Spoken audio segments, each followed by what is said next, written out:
اور اچانک پھر ایک دن عدالت میں آ کے حکومت کے اٹارنی جنرل آفس کی طرف سے کہا گیا کہ حکومت نے فیصلہ کیا ہے کہ عافیہ صدیقی کے کیس میں وہ فریق نہیں بنے گی اور امیکس بریف نہیں دے گی. تو یہ ایک یو ٹرن تھا. لگ یہ واضح طور پہ عدالت کو اندھیرے میں رکھا گیا, عدالت کو دھوکہ دیا گیا, عدالت کے سامنے جھوٹ بولا گیا, جس کی بنیاد پہ ان کو توہین عدالت کے نوٹس جاری ہوئے. اور وہ توہین عدالت کے نوٹس بدقسمتی سے چیف جسٹس سلفار ڈوگر, کیونکہ آج کل بادشاہ ہیں اسلام آباد ہائی کورٹ کے, انہوں نے اس لیے وہ نوٹس جاری نہیں ہونے دیے کہ جسٹس اعجاز اسحاق نے ایک ایسے دن پہ عدالت لگائی جس کی شاید چیف جسٹس سرفراز ڈوگر کے رجسٹرار آفس نے کازلیس نہیں جاری کی تھی, باوجود اس کے کہ جج صاحب نے پہلے بتا دیا تھا کہ میں منڈے کا روز اپنی چھٹی کے روز میں آؤں گا اور یہ روسٹر جاری کیا جائے. مگر ایک عدالتی کارروائی کو, عدالتی حکم کے باوجود جس میں 21 تاریخ لکھی گئی تھی کہ 21 کو ہیرنگ ہوگی, وہ ایک عدالتی حکم تھا, اس کو چیف جسٹس سلفار ڈوگر نے جو ہے وہ فرسٹریٹ کیا اور انتظامی اقدامات کے ذریعے ایک عدالتی عمل کو فرسٹریٹ کیا گیا. اور یہ 26ویں آئینی ترمیم کے بعد جتنے بھی یہ لوگ تعینات ہوئے ہیں, یہ نئے ججز جو آئے ہیں اور یا تبادلہ ہو کے آئے ہیں, یہ سارے کے سارے جو ہیں آپ نے دیکھا جسٹس امین الدین کے آئینی بینچ نے جسٹس منصور علی شاہ کی عدالتی کارروائی اور حکم نامے کو انتظامی سائٹ پہ فرسٹریٹ کیا. تو یہ ساری کارروائیاں اس وجہ سے ہو رہی ہے. تو مجھے یہ لگ رہا ہے کہ ڈاکٹر عافیہ صدیقی کے اوپر جو یو ٹرن ہے, یہ حکومت پینک کر گئی ہے, اور یہ سلمان اور قاسم کی آمد سے پہلے یہ ایک میسج ہے یورپ کو بھی اور امریکہ کو بھی کہ وہ پاکستان میں جو عمران خان کو سزائیں دی گئی ہیں ان کے حوالے سے وہ رائے نہ دے, اور ان کے حوالے سے, ان عدالتی عمل کے حوالے سے کوئی رائے نہ دے. اچھا, آپ نے کوئڈ پرو کو کی بات کی ہے کہ اب بظاہر نظر یہ آ رہا ہے کہ ہماری جو ریاست ہے, اسٹیبلشمنٹ ہے, حکومت ہے, پاکستان ہے, انہوں نے یہ طے کر لیا ہے کہ عمران خان صاحب کو اندر رکھنا تو ہے ہی, اور ان کو اندر رکھنے کے لیے ظاہری بات ہے انہیں عالمی طاقتوں کو بھی یہ پیغام دینا ہے کہ بھائی آپ کے کہنے پر اب ہم چھوڑ بھی نہیں سکتے. تو اس کے لیے انہوں نے اب عافیہ صدیقی والا جو اپنا کلیم ہے وہ غالباً واپس لے لیا. ان کی ٹاک سے تو یہی تاثر مل رہا ہے, اور جو عدالت میں انہوں نے موقف اپنایا اس سے بھی یہی تاثر مل رہا ہے. امانت کشکوری صاحب, آپ کو کیا لگتا ہے یہ جو اسحاق ڈار صاحب کا بیان ہے اور ہماری جو گورنمنٹ ہے وہ جس طرح سے بیک فٹ پہ آئی ہے, بیک فٹ پہ تو نہیں, یو ٹرن انہوں نے لیا ہے, اس سے کیا جو عمران خان صاحب ہیں ان کی انکارسریشن فردر جو ہے, ان کی جو قید ہے اس کو طویل کرنے میں حکومت کامیاب ہو جائے گی, یا پھر بھی ان کو مشکلات کا سامنا کرنا پڑے گا؟ کیونکہ عافیہ صدیقی تو ہم سمجھتے تھے ایک لاسٹ ریزارٹ ہے, اگر اس کو بھی آپ نے کر دیا ہے, اگر وہ کارڈ آپ نے شو کر دیا ہے, پلے کر دیا ہے, تو پھر تو آپ کے پاس اب کچھ بچا نہیں ہے امریکہ کے ساتھ بارگیننگ چپ کے طور پر. بالکل ایسا ہی ہے جیسے مطیع اللہ جان صاحب نے بات کی کہ امریکہ میں جو ہی قاسم سلیمان ایکٹیو ہوئے 5 اگست کا اعلان کیا گیا, تو اس کے بعد حکومت سوچنے پہ مجبور ہوئی. کیا پہلے دھمکیاں دی گئیں کہ قاسم اور سلیمان آئے ان کو گرفتار کر لیا جائے گا, تحریک شروع نہ ہو, اور اسحاق ڈار صاحب جب بات کر رہے ہیں تو اس سے ایک روز قبل وزیر اعظم صاحب نے ایک ملاقات کی ڈاکٹر عافیہ کی بہن فوزیہ صدیقی سے, اور ملاقات میں یقین دہانی کروائی گئی کہ ہم ہر ممکن قانونی مدد کریں گے عافیہ صدیقی کی, اور ہمارا یہ ایجنڈا ہے. اور اسحاق ڈار صاحب جو بات کر رہے ہیں تھنک ٹینک کے ساتھ انہوں نے امریکہ میں باتیں کی ہیں, تو 2024 میں جب وہ سینیٹر تھے تو سینٹ میں 2024 کے سینٹ اجلاس میں انہوں نے کہا کہ ہماری جو حکومت بنی ہے اس کا جو پہلا ایجنڈا ہے وہ عافیہ صدیقی ہے. اچھا, اب دوہرا معیار دیکھیں, اور صرف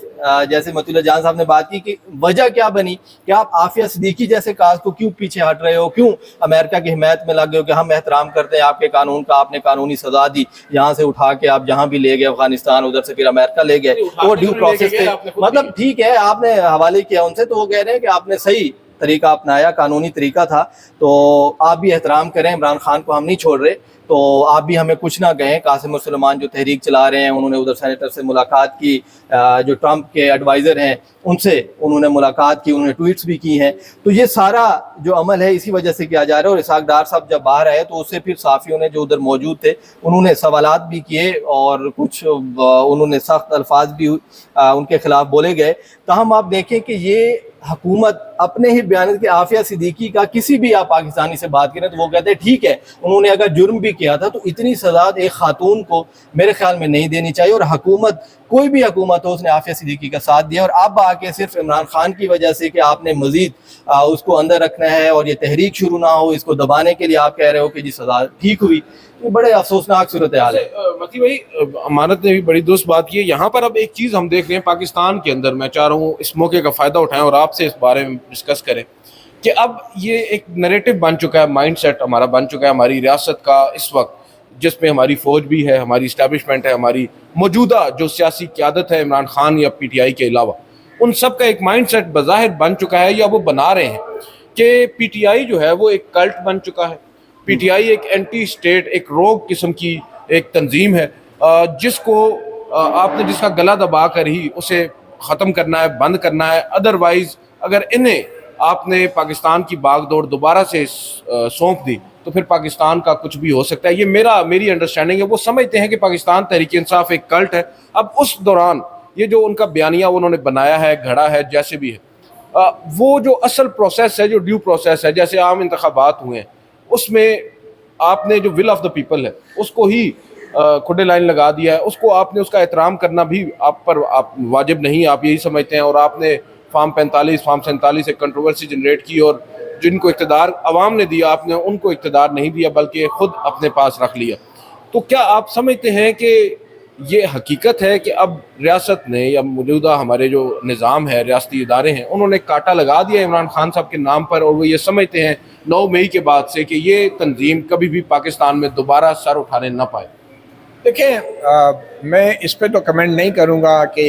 کلٹ ہے یا نہیں، کیونکہ یہ بڑا ہی ایک سبجیکٹو قسم کی انالیسس ہے. بہت سے لیڈر اپنے آپ کو کلٹ کہنے میں فخر محسوس کرتے رہے ہیں. آج اگر نواز شریف بھی پاپولر ہوتے تو وہ کبھی اس بات کی تردید نہ کرتے. وہ بھی بڑے ہوتے. زرداری صاحب ہو گئے، بلاول بھٹو، ایون ذوالفقار علی بھٹو جو تھے وہ بھی کسی کلٹ سے کم نہیں ہیں. آپ آج بھی سندھ میں چلے جائیں تو بھٹو کا جو نام ہے وہ کلٹ کی طرح لوگ ان کو پوچھتے ہیں اس کو. تو یہ کلٹ ہے یا نہیں ہے، اس کا یہ مطلب ہرگز نہیں ہے کہ جو اسٹیبلشمنٹ ہے جو کہ لوگوں کے ووٹ سے اختیار حاصل نہیں کرتی، وہ کلٹ کے لیڈروں کو یا تو سزائے موت دے دے یا انہیں جیل میں ڈال دے. اور یہ جہاں تک یہ تاثر پھیلانے کی بات ہے کہ پی ٹی آئی ایک روگ جماعت ہے، پی ٹی آئی روگ جماعت نہیں ہے. ہمارے ہاں اگر کوئی واحد روگ جماعت ہے تو وہ ہماری اسٹیبلشمنٹ ہے. وہ روگ ایلیمنٹ ہیں، روگ جو کہ ریاست کو آئین کے تحت بنائی گئی حکومت، منتخب حکومت کے اختیار کو تسلیم نہیں کرتے، ان کو بار بار گراتے ہیں، ہائی جیک کرتے ہیں، وزراء اعظموں کو گرفتار کرتے ہیں، جیلوں میں ڈالتے ہیں، سزائے پھانسیوں پہ لٹکاتے ہیں. یہ روگ ایلیمنٹس ہیں. تو یہ کسی کے بیانیہ بنانے سے فرق نہیں پڑے گا. اور جہاں تک کاٹا لگانے والی بات ہے، میرے خیال میں اسٹیبلشمنٹ جتنے بھی لیڈروں پہ جتنے بھی کاٹے لگا لیں، عوام کے دل میں ایک سب سے بڑا کاٹا لگ چکا ہے اور وہ ہے اسٹیبلشمنٹ کا، چاہے وہ عمران خان کی وجہ سے ہے. اور میں سمجھتا ہوں کہ ایون پیپل پارٹی اور نون لیگ کے لوگوں بھی بڑی تعداد میں ایسے ہیں جو اپنے دل میں اسٹیبلشمنٹ کے نام کے اوپر کاٹا لگا چکے ہیں. اور وہ مجبوری ہے، کیونکہ نواز شریف جو ہے اس وقت ڈیل کر رہے ہیں، شہباز شریف ڈیل کر رہا ہے، آصف علی زرداری ڈیل کر رہے ہیں، بلاول بھٹو بھی خاموش رہ کے اس تمام ظلم و ستم کے اوپر ایک ڈیل کر رہے ہیں. تو میرے خیال میں یہ سارے موقع پرستی ہیں، مگر عوام کے دل میں ایک کاٹا لگ چکا ہے، وہ ہے اسٹیبلشمنٹ کے اوپر. جس عوام کی میں بات کر رہا ہوں اس میں نون لیگ کے لوگ بھی شامل ہیں، پیپل پارٹی کے لوگ بھی شامل ہیں. تو واپس اگر ہم آئیں ادھر عافیہ صدیقی کے اوپر، عدیل میں ایک بات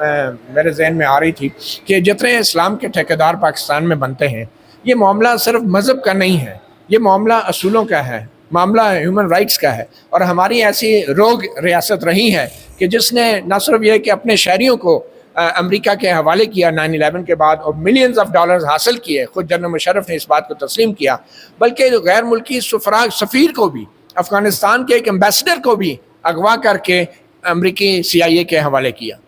تو ان روگ ایلیمنٹس کی یہ ایک تاریخ ہے. ٹھیک ہے، تو اب عافیہ صدیقی کو بھی اسی طریقے سے جنرل مشرف کے دور میں امریکی انٹیلیجنس ایجنسیوں کے اوپر حوالے کرنے کا الزام ہے، پاکستان کی ایجنسیوں کے اوپر، ریاست کے اوپر. تو ایسی صورت میں نہیں سمجھتا کہ کسی کو یہ حق حاصل ہے کہ وہ کسی کے بارے میں کہے کہ یہ ایک کلٹ جو ہے وہ بن چکا ہے. کلٹ جو ہے وہ پاپولر ہوتا ہے، اور کلٹ 1000 درجے بہتر ہے، کیونکہ لوگوں کا جب رائے بدل جائے، جب دل بدل جائے، جب دل اٹھ جائے تو پھر وہ کلٹ لیڈر بھی جو ہے نا فارغ ہو جاتا ہے. مگر اسٹیبلشمنٹ جب اقتدار میں آتی ہے تو وہ لوگوں کی نہ تو رائے کی اوپر آتی ہے، نہ ہی انہیں لوگوں کی رائے کی پرواہ ہوتی ہے. تو اب یہ جو اسحاق ڈار صاحب نے یہ جو بات کی ہے، اس میں کوئی شک نہیں ہے کہ اب انہوں نے یہ بات صرف اور صرف اس لیے کی ہے کہ سلمان اور قاسم امریکہ کے جو دورے کر رہے ہیں، تو ایک قسم کا انہوں نے امریکی انتظامیہ کو دانا پھینکا ہے کہ بھائی اپنے سینیٹرز کو سمجھائیں، وہ یہ ڈیمانڈ مت کریں کہ ریلیز عمران خان، جیسے رچرڈ گرنل ٹویٹ کرتے رہے ہیں. اور میں سمجھتا ہوں کہ امریکی انتظامیہ جو ہے وہ ولنریبل ہے بہت، اور وہ اس طرح کی باتوں سے وہ ڈاکٹر عافیہ صدیقی کے حوالے سے ان کی امریکہ کی انتظامیہ کی پوزیشن مضبوط ہوگی۔ افسوس اس بات کا ہے کہ یہ نواز شریف اور یہ اسحاق ڈار امریکہ کی عدالتوں پہ تو بہت اعتماد کرتے ہیں، لیکن اپنے لکھے ہوئے اعترافی بیانات جو وہ دیتے رہے منی لانڈرنگ کے اوپر، وہ کہتے رہے کہ ہم پہ تو دباؤ تھا۔ یہ اب ملک کا ڈپٹی وزیر اعظم، اس کا ماضی یہ ہے کہ اس نے اپنے ہاتھ سے حلفیہ بیانات لکھ کے دیے ہوئے ہیں نیب کی عدالتوں میں کہ میں نے منی لانڈرنگ کی، اور اس کی تفصیلات بھی دیے ہوئے ہیں، ٹھیک ہے، اور اس کے بعد مکر گئے جی میرے پہ دباؤ تھا۔ اور اب وہ کہہ رہے ہیں کہ پاکستانی عدالتوں کے فیصلوں کا احترام کریں، ان کو شرم آنی چاہیے۔ یہ وہ عدالتیں ہیں جن کا آج اسحاق ڈار امریکہ سے احترام مانگ رہے ہیں، کہ جنہوں نے اسی نواز شریف کو جو ہے ہائی جیکنگ کیس میں 14 سال قید سنائی، یہ وہ عدالتیں ہیں جنہوں نے کرپشن کیس میں، ایون فیلڈ پراپرٹیز کیس میں 10 سال قید سنائی، ان کو جیل میں رکھا، ٹھیک ہے، اور بعد میں ڈیل کر کے یہ لوگ گئے، پہلے سعودی عرب کے ساتھ ڈیل کر کے پاکستان سے فرار ہوئے، اور اب بعد میں یہ کرپشن کی ڈیل کر کے اب یہ اس ملک کا ڈپٹی وزیر اعظم امریکہ میں بیٹھ کے امریکی عدالتوں کو سلام کرتا ہے اور پاکستانی عدالتی نظام کے حوالے سے عزت مانگتا ہے۔ تو مجھے لگتا ہے کہ بہت بڑا تضاد ہے، اور امریکہ کے عوام اتنے بیوقوف نہیں ہیں، اور یہ جو میڈیا ہے اتنا بیوقوف نہیں ہے، اور وہ بالکل سمجھتے ہیں کہ یہ وہ حکومت ہے کہ جس نے کل اسی طرح کی باتیں کر کے شکیل آفریدی، جن کے اوپر انہوں نے ٹرائل کیا اور جیل میں رکھا ہے FCR کے تحت، اس کو بھی انہوں نے امریکہ کے حوالے کر دینا ہے، اور اس کے اوپر بھی کوئی جواز گھڑ لینا ہے، اور پھر یہ انکشاف ہوگا عوام کو کہ وہ اسامہ کو جو ہلاک کیا گیا تھا اس میں شکیل آفریدی کے اوپر تو اس الزام میں مقدمہ ہی نہیں چلایا گیا۔ اور یہ بھی میں آپ کو آج بتا دوں کہ اسامہ کے ہلاکت کے اور اس حوالے سے جاسوسی کا الزام تھا ہی نہیں شکیل آفریدی پہ، ٹھیک ہے نا، اور بعد میں پتہ چلے گا تو اس کو تو کسی اور جرم میں ایک سزا دی گئی تھی، تو اس لیے ہم نے اس کو رہا کر دیا ہے، اور وہ شکیل آفریدی صاحب پوری کر کے وہ امریکہ شفٹ ہو جائیں گے۔ لیکن شکیل آفریدی کا بھی میں آپ کو بتا دوں، یہ جو کہانی گھڑی گئی ہے بالکل میمو کمیشن والا ایک سائیڈ سٹوری بنائی گئی تاکہ لوگوں کی توجہ ہٹائی جائے۔ شکیل آفریدی کو بھی ایک امریکہ کا جاسوس بنا کے پیش کیا گیا تاکہ جنرل کیانی اور جنرل پاشا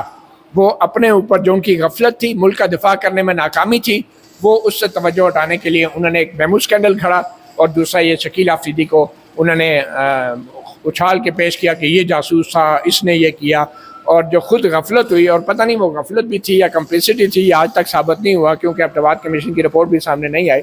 تو یہ ایک سائیڈ سٹوریز ہیں، اور کل یہ حکومت شکیل آفریدی کو بھی ریلیز کرے گی، اور میرے خیال میں ہونا بھی چاہیے، کیونکہ بڑا جرم شکیل آفریدی کا نہیں ہے۔ بڑا جرم جو ہے وہ اگر دیکھا جائے آج کل کے ماحول میں تو آج بھی کوئی آفریدی ہوگا، لیکن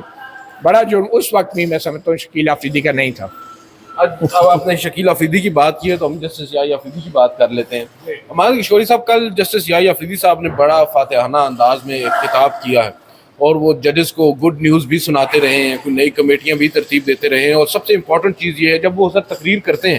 یا وہ لیکچر دیتے ہیں کسی موقع پر، تو وہ سب سے پہلے تو اپنا جو عدالتی نظام ہے اس پہ اس قدر اعتماد کا اظہار کرتے ہیں، اور پھر عدالتی فیصلوں پر عمل درآمد کی بھی بات کرتے ہیں۔ کل انہوں نے کیا تقریر کی ہے، اور آپ کیا اخذ کر رہے ہیں ان کی اس تقریر سے کہ موجودہ جو نظام ہے، جو عدالتی نظام ہے 26ویں آئینی ترمیم کے بعد سے، کیا جسٹس یحییٰ آفریدی صاحب یہ سمجھتے ہیں کہ وہ بالکل ٹھیک ہے، اسموتھ چل رہی ہیں چیزیں، اور جو کچھ قانون کی خلاف ورزیاں ان کی ہی ناک کے نیچے اسلام آباد کے اندر ہو رہی ہیں، اسلام آباد سے چند کلومیٹر کے فاصلے پر اڈیالہ جیل میں ایک شخص قید ہے، اس کا جو بیانیہ ہے، اور پھر اسلام آباد ہائی کورٹ میں جو کچھ ہو رہا ہے، یہ سب ان کو نظر نہیں آ رہا؟ نہیں، یحییٰ آفریدی صاحب کو سب کچھ نظر آ رہا ہے، لیکن جس طریقے سے وہ چیف جسٹس بنے وہ میرے خیال میں وہ خود کچھ کر بھی نہیں سکتے، جس طرح پہلے بھی ہم نے بات کی۔ میرا خیال ہے اس میں تھوڑا سا ہم ایک چینج کر لینا، وہ خود کچھ کر بھی نہیں سکتے یا وہ خود کچھ کرنا بھی نہیں چاہتے۔ میرا خیال ہے وہ امانت کہہ رہے ہیں کہ جس طریقے سے مجبوری کی حالت میں شہباز شریف وزیر اعظم بنے، اس طریقے سے مجبوری کی حالت میں یحییٰ آفریدی چیف جسٹس بن گئے۔ بالکل ٹھیک۔ تو اب اس طریقے سے 26ویں آئینی ترمیم کے بعد جب جسٹس منصور علی شاہ چیف جسٹس بننے تھے تو یحییٰ آفریدی صاحب آ گئے، تو انہوں نے رپورٹ جو ہے وہ پھر پازیٹیو ہی دینی ہے، اور کہنا ہے کہ جی ہماری عدلیہ بہت اچھی ہے، رینکنگ کو دیکھیں تو 129 پہ ہم چلے گئے ہیں 139-40 ممالک میں، تو کوئی 8-10 ہی رہ گئے ہیں، اس کے بعد ہم مزید اوپر ہی جا رہے ہیں، تو عدالت ہماری بہتر، سپریم کورٹ کی حد تک، رپورٹس کی حد تک تو بہتر ہے، روزانہ ایک پریس ریلیز آتی ہے اور بتایا جاتا ہے کہ ہماری عدلیہ نے نئے اقدامات کیے ہیں، اصلاحات ہو رہی ہیں، آئی ٹی کا استعمال ہو رہا ہے، اے آئی پہ ہم کام کرنا شروع کر رہے ہیں، دوسرے ممالک سے ہم سیکھ رہے ہیں. ترکی کے ساتھ ایک ہمارا ابھی وفد گیا ہوا ہے، تو وہ ٹیکنیکل ہماری ٹیم ہے، ایک ہفتے کے لیے ترکی گئی ہے، وہاں کی آئینی عدالت کا جو کام ہے اس کو دیکھے گی کہ کس طرح کر رہی ہے، اور پھر ہو سکتا ہے ہماری بھی ایک آئینی عدالت آ جائے. تو وہ ترکی سے سیکھنے گئے انہوں ہیں. نے کہا ہے یا آپ کہہ رہے ہیں؟ نہیں مطلب میں کہہ رہا ہوں کہ ایک وفد انہوں نے بھیجا ہے، ڈیلیگیشن ہمارا گیا ہوا ہے. چین میں بھی ہے اور ترکی میں بھی ہے. چین اور جو ترکی ہے ہاں ان کی جو عدالتیں ہیں ان کے ساتھ ہم لوگ کو MOU ہم نے سائن کیے ہیں. بالکل. اب چین کے اندر تو آپ کو معلوم ہے وہاں پر کون سی جمہوریت ہے، اور ترکی کے اندر بھی، اور وہاں پر تو کانسٹیٹیوشنل کورٹ ہے، شاید اسی ماڈل کو یہاں پر اپلائی کرنے کی. متی بھائی آپ کو کیا لگ رہا ہے، یہ جو چیف جسٹس صاحب ججز کو اپنی طرف سے خوشخبری سنا رہے ہیں کہ بھائی اب وزٹس ہوں گے ترکی کے، چین کے، آپ لوگوں کو TADA بھی ملے گا، تو مساج بھی ہوگا مساج بھی ہوگا، تو یہ کیا وہ کیا کرنا کیا چاہ رہے ہیں؟ اور پھر ایک انہوں نے کمیٹی تشکیل دی ہے جس میں رحمت جعفری صاحب اس میں ایڈ کر رہے ہیں، اس کمیٹی کو جو اب ججز کو ایویلیویشن کرے گی اور غالباً کارکردگی کو جانچا جائے گا. کیا دیکھ ان کی فٹنس دیکھ کے انہیں باہر کے دوروں پہ بھیجا جائے گا. کیا بات ہے. بہرحال عدیل آپ نے سنا ہوگا نا کہ کوا چلا ہنس کی چال اپنی بھی بھول بیٹھا. تو ہماری عدلیہ تو وہ کوا ہے کہ جو کبھی چین کا نظام عدل اسٹڈی کرنے جاتی ہے، کبھی ترکی کا، کبھی برطانیہ کا، کبھی امریکہ کا. مسئلہ نظام عدل کو بہتر کرنے کا نہیں ہے، مسئلہ سیر سپاٹے کا ہے، مسئلہ سیر سور کرنے کا ہے. ٹھیک ہے نا. تو اب یہ مجھے سمجھ نہیں آ رہی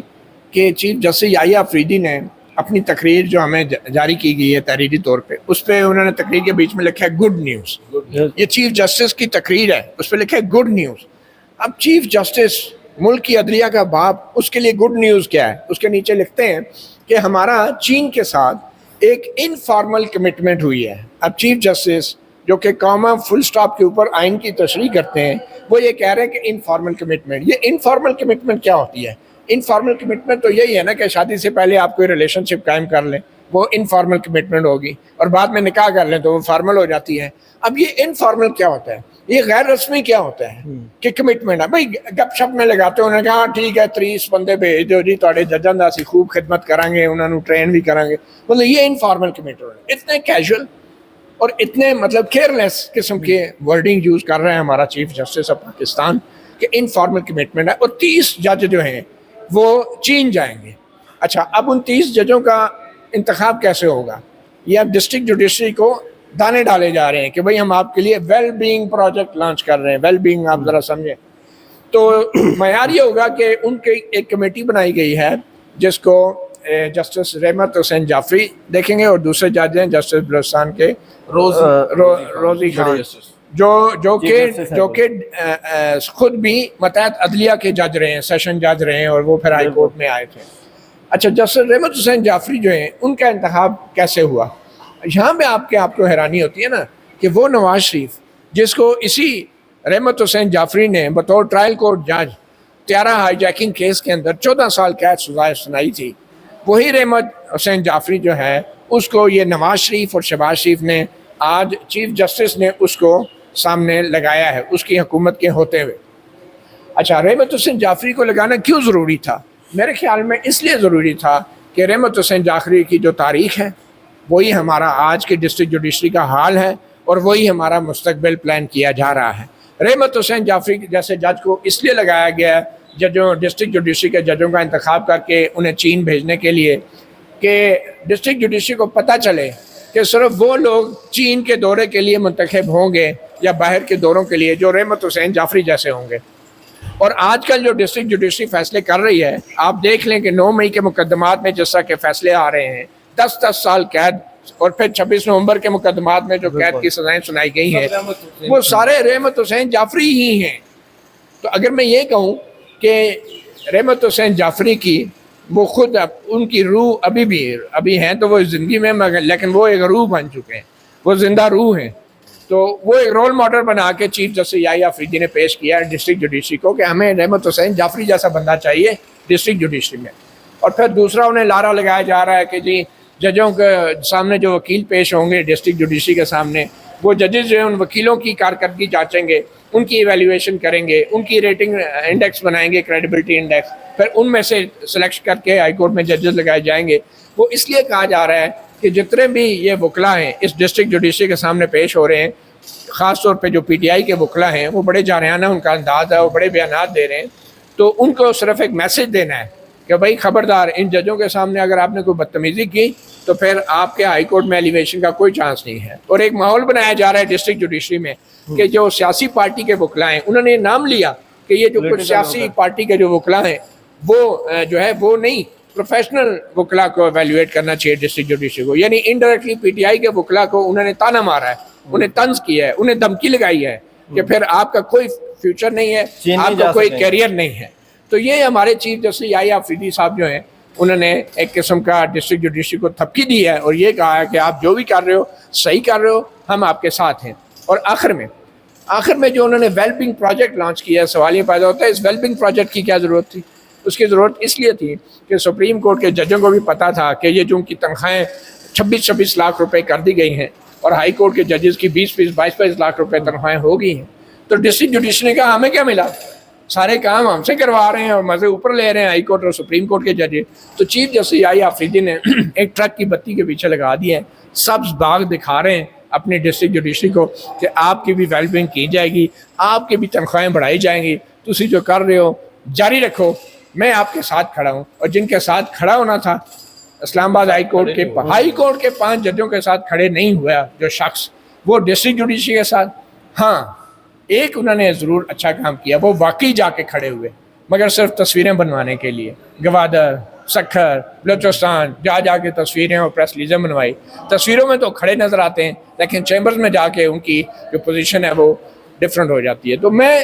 اس لیے کہہ رہا ہوں کہ یہ جو تقریر ہے یہ صرف لارے لگائیں گے ڈسٹرکٹ جوڈیشری کو، ان کو تھپکی دی گئی ہے کہ آپ نے جو کچھ کیا پی ٹی آئی کے قائدین کے ساتھ، کارکنوں کے ساتھ، وہ بالکل ٹھیک کیا ہے۔ اور یہ وہ چیف جسٹس ہے جو کہتا ہے کہ یہ جو ڈسٹرکٹ جوڈیشری اپنا ضابطۂ اخلاق بنائے کہ کوئی بیرونی مداخلت جو ہوگی اس کو کیسے ہینڈل کرنا ہے۔ اور اس کے بعد جوڈیشل کونسل میں بھی اور سپریم کورٹ میں بھی 5 ججوں کا لیٹر پڑا ہے، اس کے اوپر آج تک کوئی ایکشن نہیں ہوا۔ تو میں سمجھتا ہوں یہ دوغلا پن ہے، اور یہ اگر میں یہ کہوں کہ یہ منافقت ہے تو یہ غلط نہیں ہوگا۔